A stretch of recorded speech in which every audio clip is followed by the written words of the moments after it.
मराठी सक्तीबाबत आज मंत्रालयात बैठक। परिवहन मंत्री प्रताप सरनाईक घेणार बैठक। रिक्षा टॅक्सी चालक संघटनांचे प्रतिनिधी राहणार उपस्थित। मराठी शिकायची नाही तर गावी निघून जा, अमित ठाकरेंचा परप्रांतीय रिक्षा चालकांना इशारा। टीसीएस प्रकरणातील फरार निदा खानच्या अटकपूर्व जामिनावर आज सुनावणी। गर्भवती असल्याचं कारण देत जामिनासाठी न्यायालयात अर्ज। गुन्हा दाखल झाल्यापासून निदा खान फरार। बोंधू अशोक खरातला आज पुन्हा कोर्टात हजर करणार। 7व्या गुन्ह्यात पुन्हा एसआयटीनं घेतला खरातचा ताबा। खरात तपासात सहकार्य करत नाही, स्मृतीभ्रंशाचं नाटक करतो, सरकारी पक्षाचा दावा।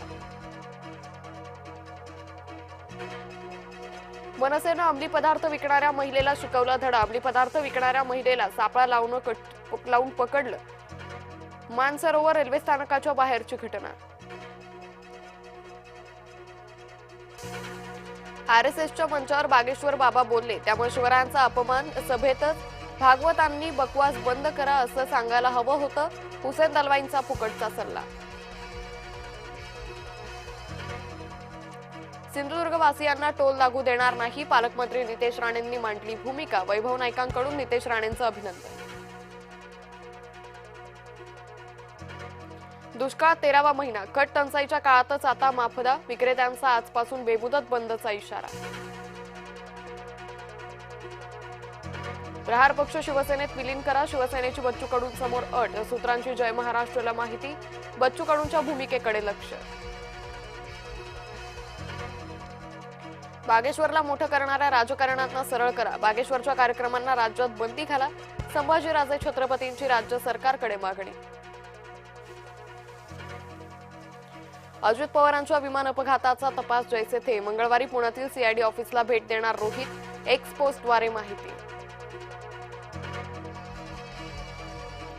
राज्यात उकाड्यामुळे नागरिक हैराण, नाशकात उष्णतेचा उच्चांक। तापमान 41.4 अंशांवर। पुढील काही दिवस उष्णतेची लाट कायम राहण्याचा अंदाज।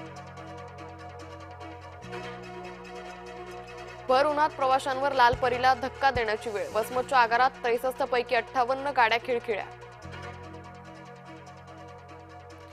इराणनं संपर्क साधावा, युद्ध समाप्तीच्या चर्चेसाठी ट्रम्प यांची भूमिका। अमेरिका इराण चर्चेचा पेच सुटेना, इराणचे परराष्ट्र मंत्री अराक्ची पुन्हा इस्लामाबादमध्ये दाखल। होर्मुझमधल्या नाकेबंदीमुळे इराणची मोठी कोंडी, अमेरिकेच्या नौदलानं आतापर्यंत 38 जहाजं परत पाठवली। यंदाच्या आयपीएलच्या पहिल्याच सुपर ओव्हर सामन्यात केकेआरची बाजी, रिंकू सिंगनं कोलकाताला एक हाती मिळवून दिला विजय।